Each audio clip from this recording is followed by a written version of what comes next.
Come May the 29th, how about the Buhari administration will be 2 years in office. And looking back at the regime, quite a number of events have unfolded from the fiscal to the monetary segments of the polity. In all of these, we have reasons to assess how the policies, actions and implementations have impacted the capital market, commonly referred to as the barometer of the economy. And joining us now to do justice to this analysis is a senior associate at the Research and Strategy Department of Planet Capital, Ibinabo Princeville.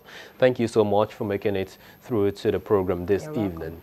So Muhammadu Buhari administration will be 2 years next week. Let's look at how this administration has impacted the economy in the last 2 years. Basically, from 2015 May till now, we haven't recorded a lot of exciting news. For instance, we can look at the key indicators of the economy. If you look at GDP, the economy was growing around 3% in 2015. Yeah. Dropped to minus 1.6% last year, and is still in recession as at Q1. However, we note that there's been a significant ease in the contraction being experienced. Looking at inflation, inflation averaged 9% in 2015, while at about 17% right now. Last year, it hit 18%. So that's not too good for any economy, given that some of the assets would have a negative real rate of return, and then investors or consumers rather would have their earnings depleted by the value of the inflation. So it's like purchasing power parity would be lower for them. And then if you look at things like unemployment, we saw unemployment around the range of 7.5% in 2015. It's at 13% right now.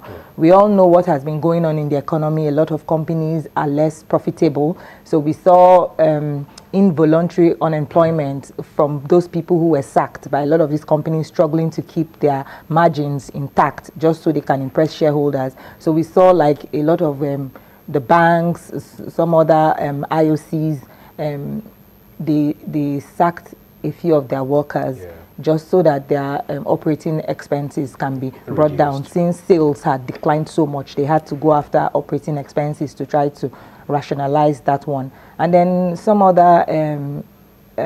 we can go on and on, actually, about the economy. Of course, we know. So all of these macroeconomic indicators certainly have their impact on the capital markets. Yes, paint us a picture of what we've seen between 2015 and now.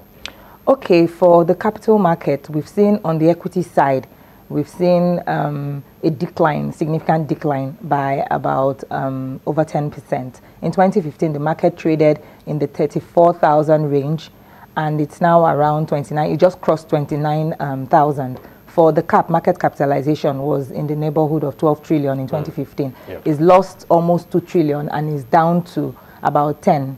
It just crossed 10 trillion now. So we've seen a bit of, negative impact of the wider issues in the economy and the capital market. A whole lot of volatility in the system. Yes. Then for the fixed income space, due to the... Okay, I'm sorry, let me just cut you there. We have to go on break now. Okay, and when we come back after this break, Ibinabo and I will continue the discussion on the Buhari midterm report.